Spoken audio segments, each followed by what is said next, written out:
Oh, there I am. Okay, good. Good morning and welcome. It's great to see all of you today. Let's start our celebration service by standing up and singing together. It's in every one of us, because it is.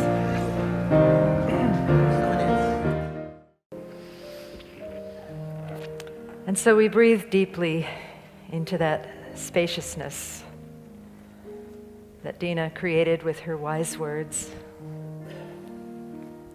That spaciousness that always exists for us, the warmth and the fullness of spirit that is within us.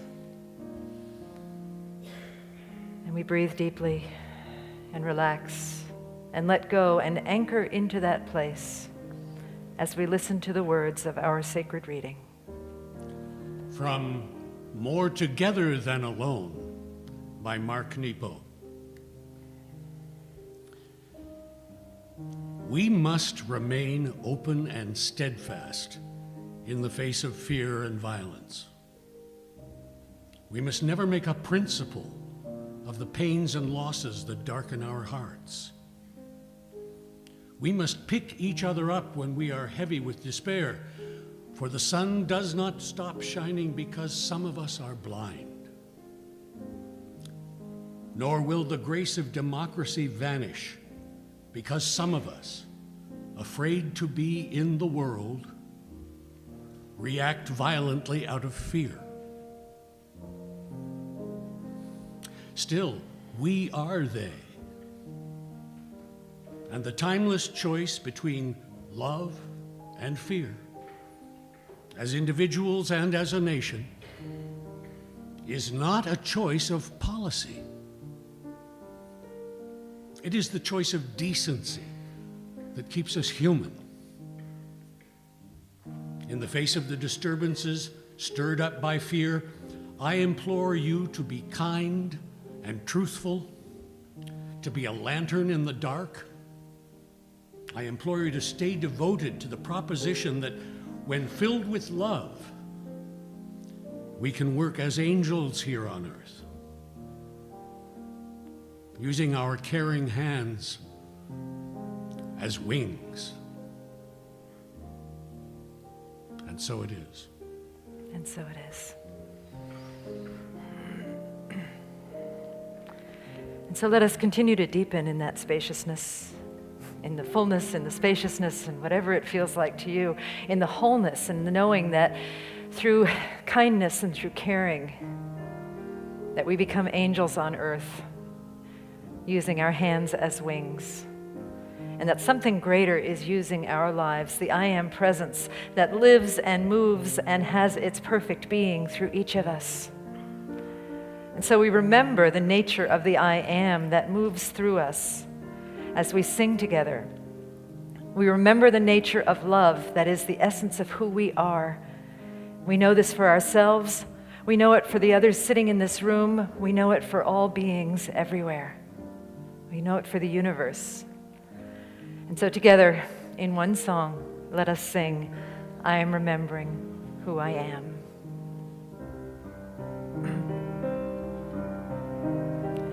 I am remembering. In this beautiful place of the I Am that holds all possibilities. Let us breathe in deeply. And then exhale, opening our eyes in love with what is, in service to what is, as it is, and so it is.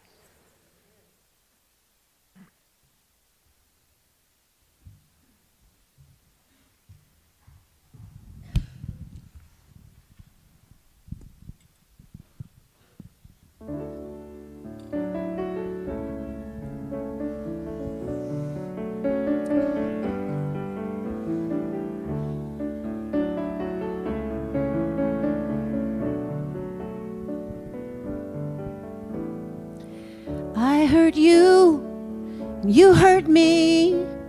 We heard until we're through.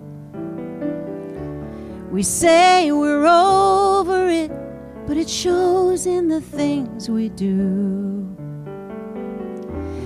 It eats us up inside till there's a hole a mile wide, filled with anger and fear. And now I know when I forgive for good, that's when I am free to release the pain of the past. It's for me, it's for you, it's forever. We are blessed when we find forgiveness.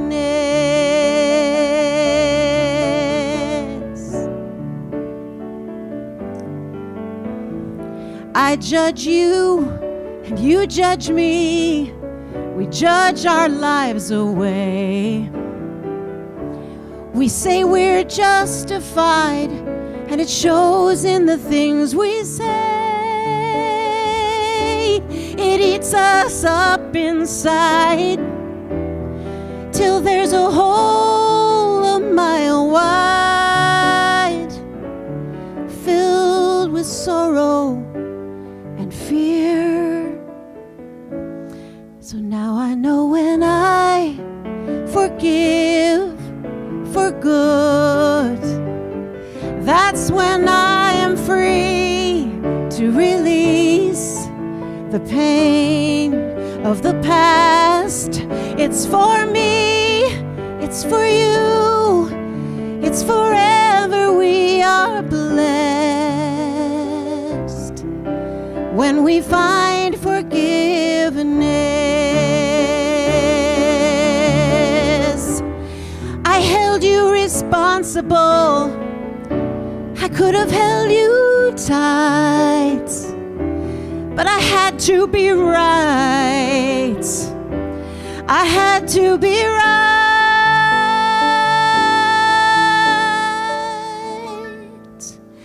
Now I know when I forgive for good, that's when I am free to release the pain of the past.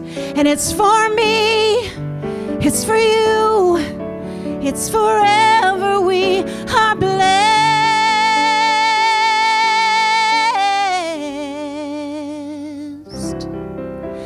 when we find forgiveness.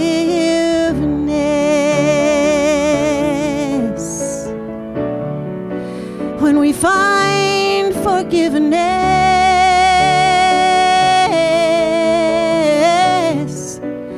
When we find forgiveness.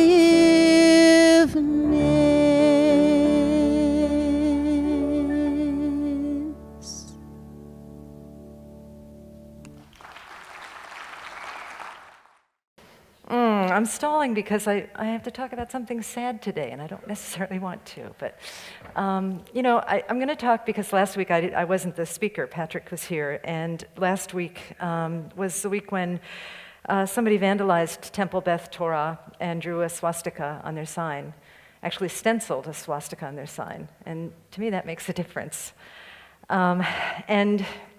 The police responded beautifully, and the neighbors came out, and I was in touch with the interfaith group and contacted Rabbi Lisa, and she was quite philosophical about it and had a strong attitude, where she said, and this is odd to me, but she said it's only a swastika. At least it's not a shooting, and I think it's a beautiful reaction to keep things in perspective, but when we're at a place when we're saying it's only a swastika, I think it means that there's a systemic problem going on, and it needs to be addressed.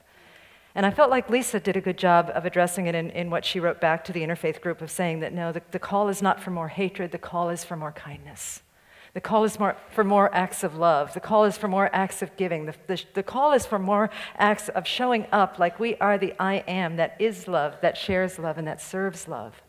That's what the call is. And yet, we're left with questions. We're left with questions as, is there hope? Will that work? Wouldn't it be better if we just channeled some of our anger into getting back at the people that do bad things, or judging them, as Karen said, right, Karen? Judging them or withholding love and forgiveness?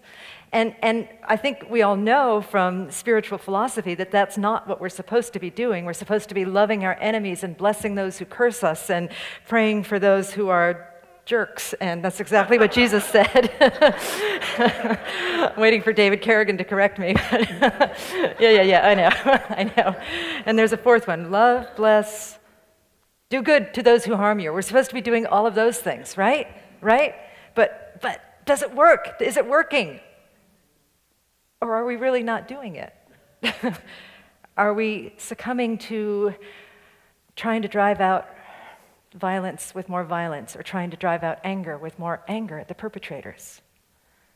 The talk today is about how hatred is armor for grief.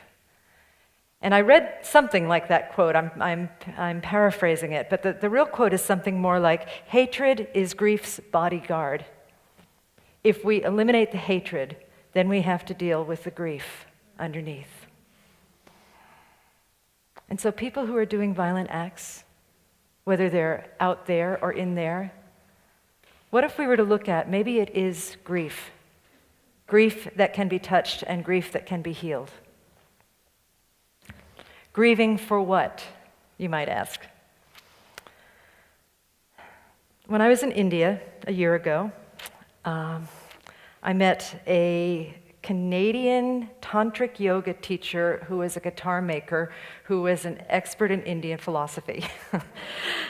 And his name was Fabrizio. I'll just call him that instead of saying that Indian or native Canadian, whatever I just said, guitar maker. His name is Fabrizio. And he told me a tantric story from about how the creation of the world happened. He said that Shakti and Shiva were together. Shiva is a Hindu deity, and Shakti is his consort. And they were enjoying life together. And then Shiva, being this sort of presence of extreme creation, needed to become manifest, needed to create form. And so Shakti said, okay, I'm going to separate from you and create the world of form from myself. And I'm going to forget that you and I are one. But there's going to be a small part of me that's going to remember and that's going to constantly try and get back to you. And I think that that's a metaphor for a lot of what we talk about here, is that we have been cast into existence with divine forgetfulness so that we can remember, so that we can have the joy of discovery as we remember who we are. But we go about trying to remember in all sorts of convoluted ways. That Shakti Shiva story, I think that's being backed up by science now. Not literally, but metaphorically. In the book that we're featuring this week, which is More Together, or this month rather, which is More Together Than Alone by Mark Nepo, who is an awesome writer, beautiful writer. He talks about how he was at the Parliament for World Religions, and he was listening to a lecture by a guy named Dr. Laszlo, who was talking about atoms, A-T-O-M-S, atoms. And he was talking about how if you put atom A with atom B, even if they have separate vibrations or a separate vibratory frequency or rate or whatever, that they'll start vibrating together before too long. And then if you add a third atom, atom C, that somehow they will all match each other's rate or come up with a new vibratory rate, so they're all vibrating together in the same way. That we are naturally inclined to seek that resonance.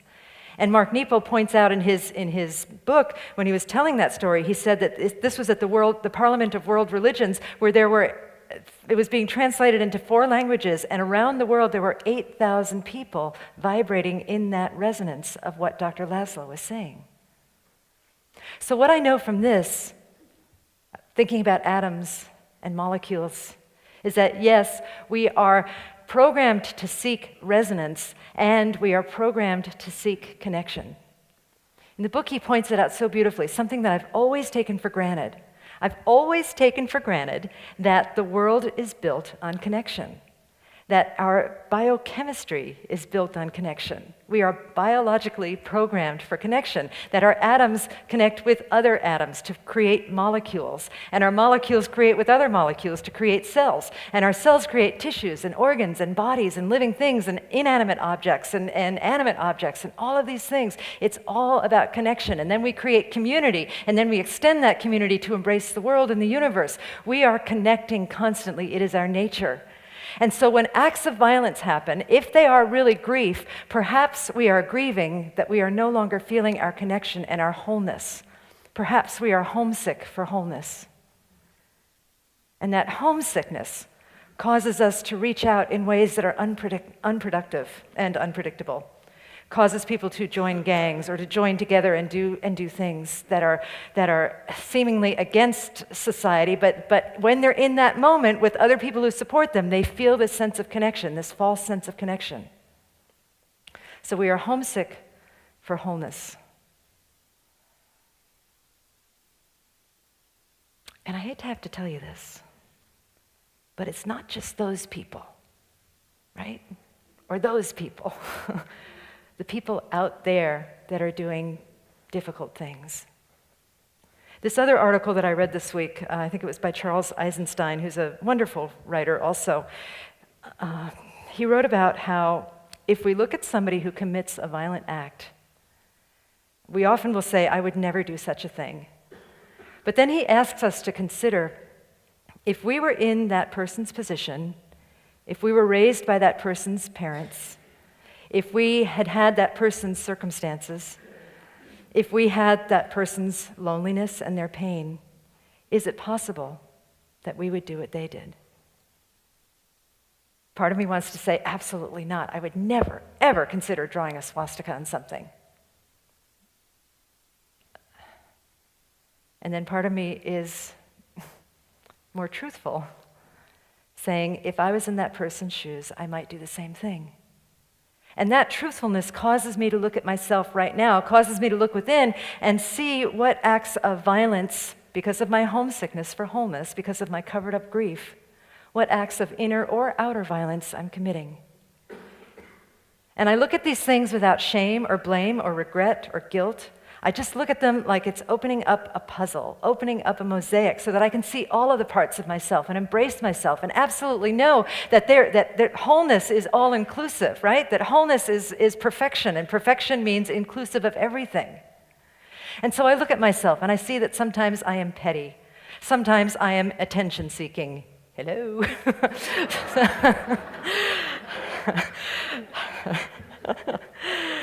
Sometimes I am impatient. Wait, let me rephrase that. Often, maybe always I am impatient.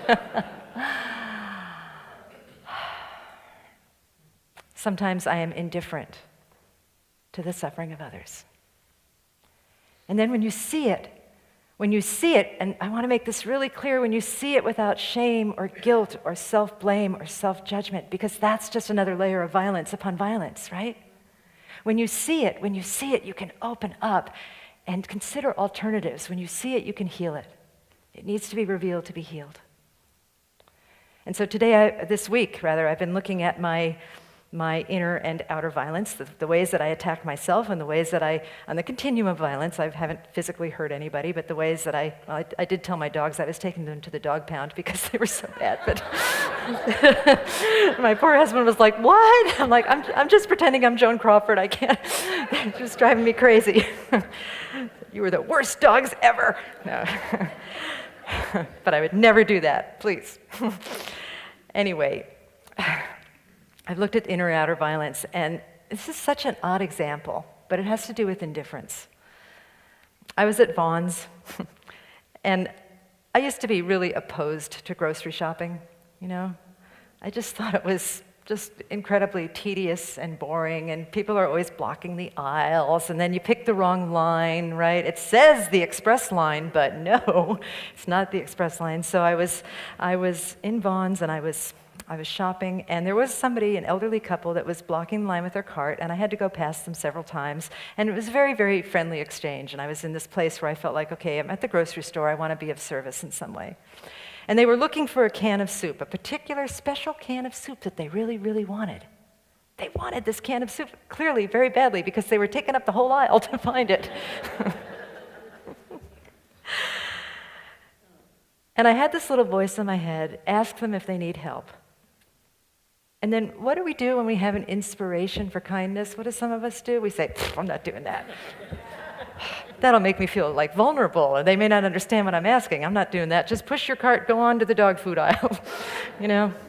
But I said, no, let's do it differently. Let's do it differently. You're contemplating the way that you're treating other people and the way that you're treating yourself from a perspective of the opposite of violence, which is love. What is the most loving thing to do in this situation? And so I approached them and I asked them, can I help you find something? And at first, the man understood me, the woman didn't understand me, and she's like, what are you saying? And then she looks at you, oh, there it is. She found the soup right after I asked. Now, I am not a fundamentalist religious scientist. I don't necessarily believe that there's a linear relationship between cause and effect, that I always know what the cause of everything is, right? Oh, sorry, I hope I didn't offend anybody, but I'm willing to not know what causes everything.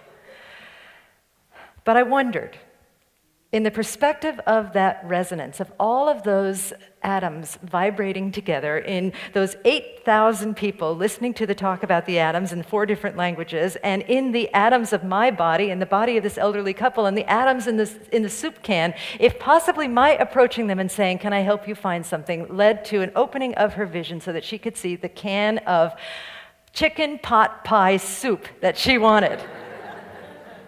Has anybody ever had that? I did not know that something like that existed. I would have some, except that I was on a sugar bacchanal during all of Christmas, and I'm clean eating again. So nobody bring me fudge or cookies after church, okay? That's just a rule, okay? But anyway, I have to think that, as it said in the affirmation, that the world is changed not necessarily by our leaders. Hugh said in the reading, the world is changed not through policy or politics, but through decency.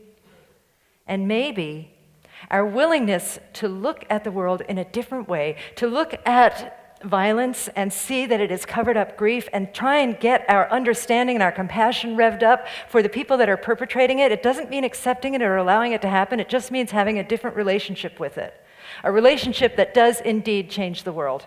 And also taking that relationship and then extending it inward to know that we too have the capacity for violence, whether it's inner violence or outer violence. There's a whole continuum of violence, and we are part of that. And so can we heal the violence that we perpetrate upon ourselves and others? Can we heal it without shame, without blame, without layering violence upon violence? Can we lift ourselves up to be the change, to be the peace, to be the love, to be the healing, to be the kindness that we want to see in the world? Can we? Good. Amen and hallelujah. All right. Now, this is another example of how we can do that, and it's not coming from me. It's coming from our beloved Reverend Judy, who is going to talk to us. There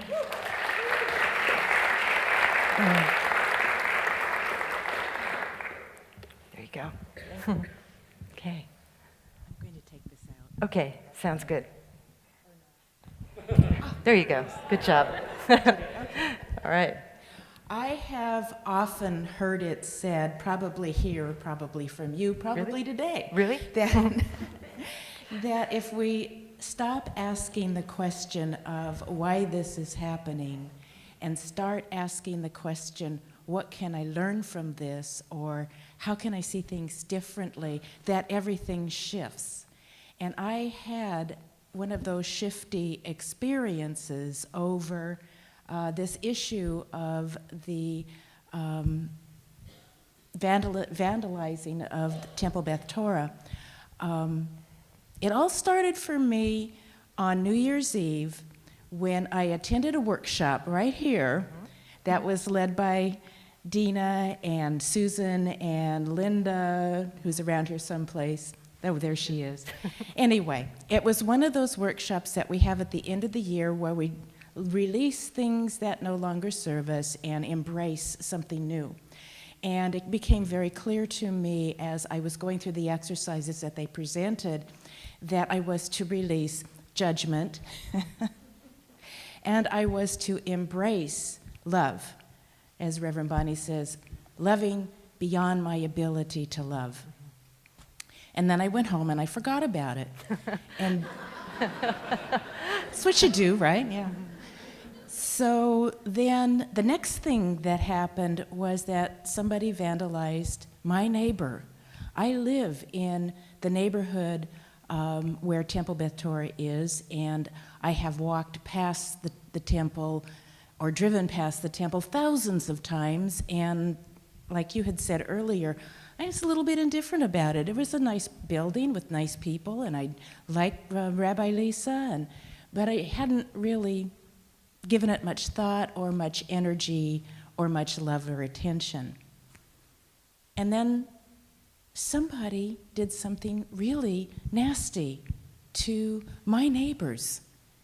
And my heart was opened so wide as a result of that I loved these people. I poured love and compassion to all the people at Temple Beth Torah. And I thought to myself, is doing these things another way that love reveals itself? And if that's the case, and it could be, then what am I supposed to think about the people who did it? Saying, gee, thank you for the enlightenment, didn't feel right. But also being angry and wanting to strike back, that just adds more anger. That doesn't feel right either. So I'm still pondering what to do about these folks. Don't get me wrong, if I could cure bigotry and hatred and unhealthy way of being in this, I would do it in a heartbeat. Of course I would. It's not like I'm condoning what they do now because it enlightens me and it wakes me up from my stupor. But after that, then what happened next was my mind does what my mind does really, really well. It started looking for evidence of the proof of my rightness about this position, and all of a sudden I started hearing stories about how bigotry brought out so much love in other people. For example, I heard a story about a teenager, a black teenager who played hockey in high school. And he was on a team, and the other team started racially taunting him when they were playing a game. And his teammates rallied around him in such a way that he said, I never felt like I belonged so much outside of my own family. And I thought, well, that's another way that love is revealing itself through cases of bigotry and hatred. And so what am I supposed to do with this? How am I supposed to feel about people who perpetrate this type of bigotry and harmfulness? I'm still not sure. I know that I cannot cure bigotry for the entire world. That's not mine to do. All I can do, I guess, is work on it within myself and become a person who loves more than they judge. And I'm working on it, and it's unfolding more and more each day, and I'm grateful for that. And I've forgotten how to end this. With applause. There you go. Thank you.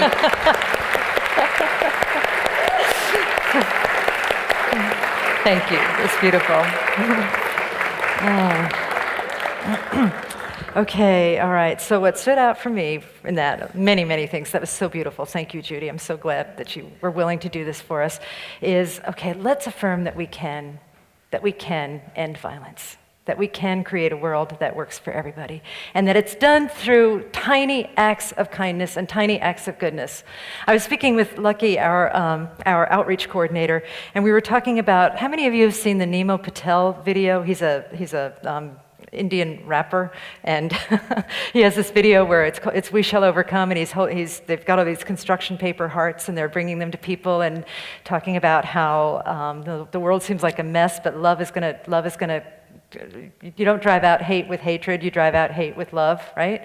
Embracing the hatred with love. And we were talking about possibly going to Temple Beth Torah. I haven't cleared this with Lisa yet, but going to Temple Beth Torah with a heart attack. Getting a bunch, since their sign has been vandalized, getting a bunch of construction paper hearts and just taking a picture of us standing by the sign with the construction paper hearts. Would you be interested in doing that if we did that? Okay, all right.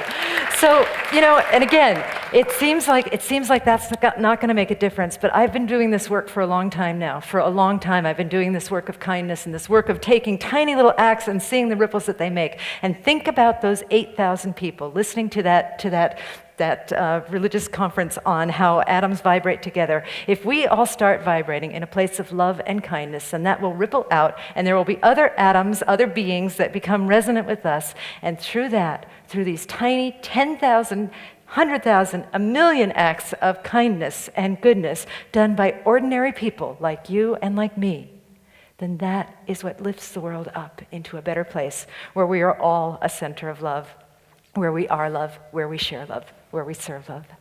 Let's do that now, and let us pray.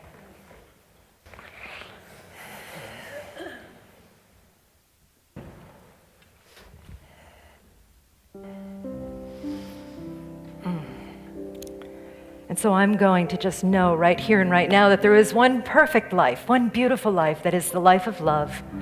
Some of us call it God, some call it higher power, some call it spirit.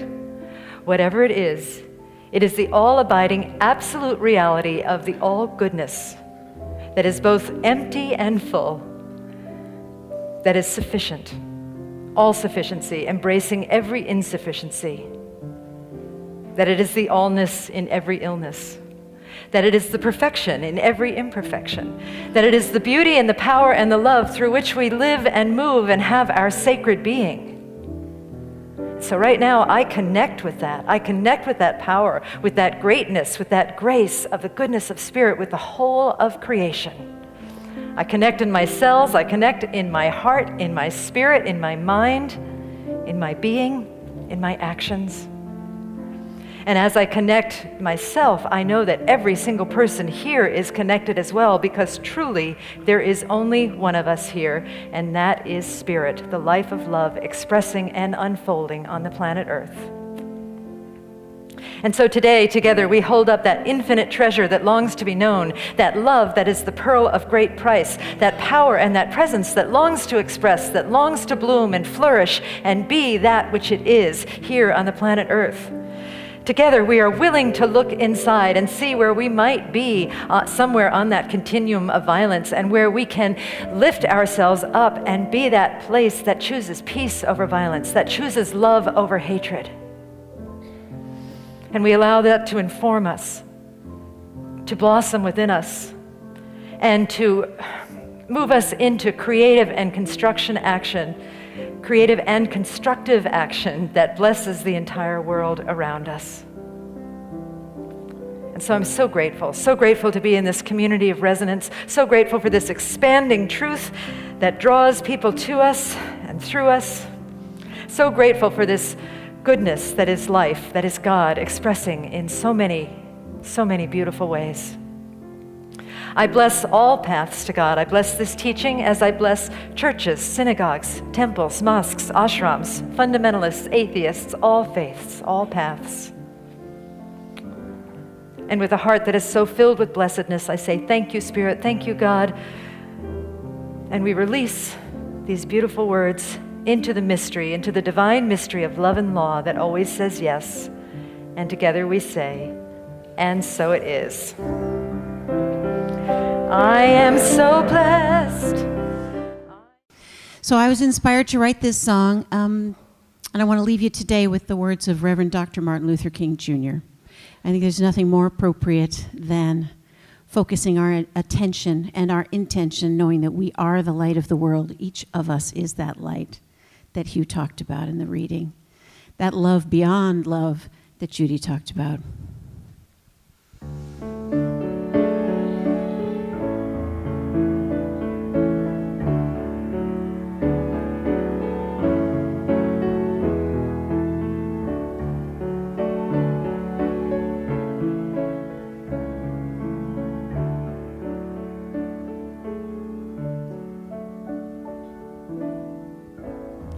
I try to solve my problems with the same mind that created them. It's time to clean out the closet and throw away what's holding me back today. And it's that age-old question. It's the same old lesson learned. We gotta get to those feelings underneath and find out what we believe. Darkness cannot drive out darkness. Only light can do that. Hatred cannot drive out hatred. Only love can do that. Only love can do that.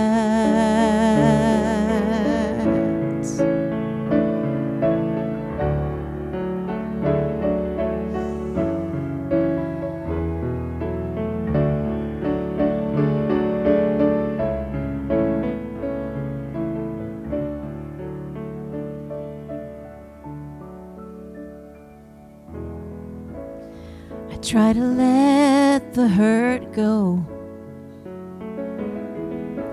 with the same fear that created it.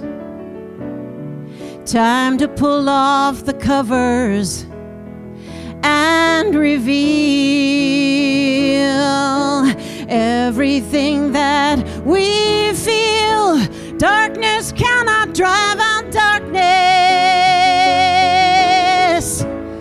Only light can do that.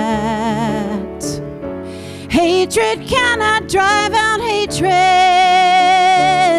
Only love can do that. Only love can do that. Sometimes I think we've got so far to go. Sometimes I think we just don't want to know the loneliness and pain at all. The suffering remains until we let it go. 'Cause deep inside we know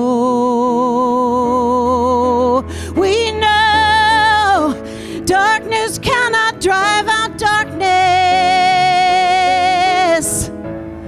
Only light can do that. And hatred cannot drive out hatred. Only love can do that. Only love can do that. Darkness cannot drive out darkness. Sing it. Only light can do that. And hatred cannot drive out hatred. Only love can do that. Only love can do that.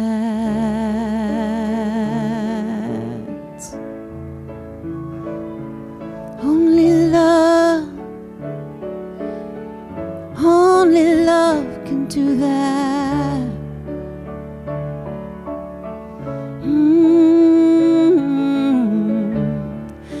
We are love. We are love.